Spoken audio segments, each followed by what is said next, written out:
It's kind of crazy how the Cleveland Cavaliers were completely doubted after LeBron James left. Nobody had any sort of expectations for them to build a good team afterward. Because we had already seen it before in the 2011 Cavaliers where they said they were going to build a good team and win a championship without LeBron. And they ended up being the worst team in the league that year.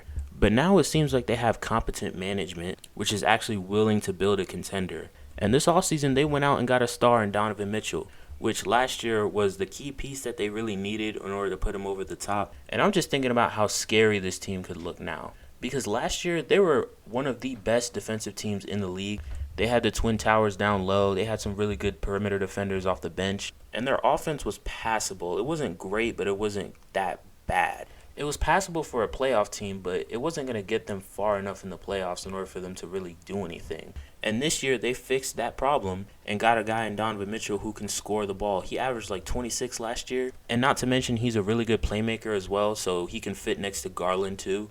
And not to mention, Darius Garland has gotten so much better over the past couple years. Like, in my opinion, he's a top 10 point guard in the league. I don't know exactly where I would rank him in that top 10, but I know for a fact he's top 10. And last season, he had the best year of his career as he put up 22 and 9 on 46, 38, 92 splits.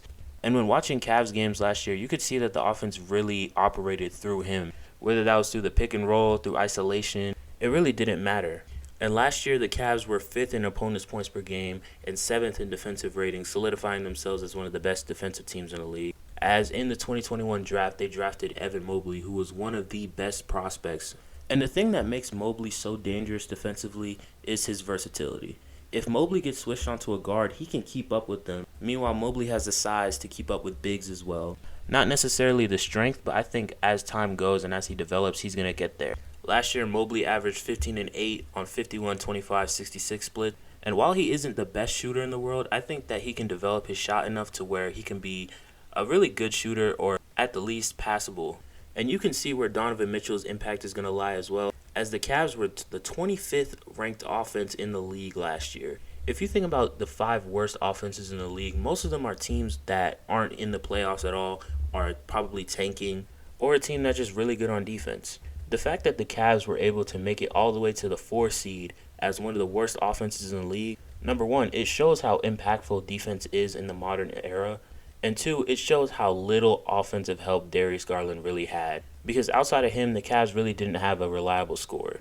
Even the year before, when the Cavs didn't even make the playoffs, Colin Sexton averaging nearly 25 a game led them to having the worst offense in the league. And when the Mitchell trade happened, a lot of people were saying that there was no difference between the two. But it's evident in the stats, as even with Sexton averaging nearly 25 a game, the Cavs were still one of the worst offenses in the league in 2021. Now, yes, they hadn't picked up Jarrett Allen yet, and they hadn't gotten to their defensive strides yet, but they were still a pretty good defensive team in 2021, given that they didn't make the playoffs or even come close in that matter. Also, the addition of Donovan Mitchell allows Darius Garland to do more off-ball stuff, which I think he's going to excel at because he is one of the better off-ball players in the league.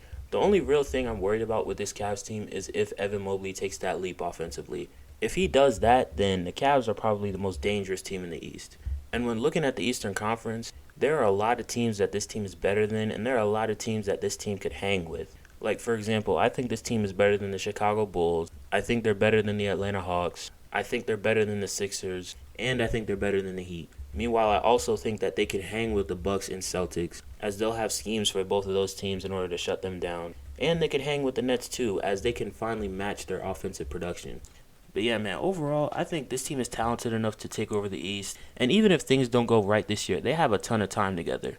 Unless D. Mitch is hell-bent on going to the New York Knicks, I could see him staying here and re-signing for a long time. Because this team is really young as well.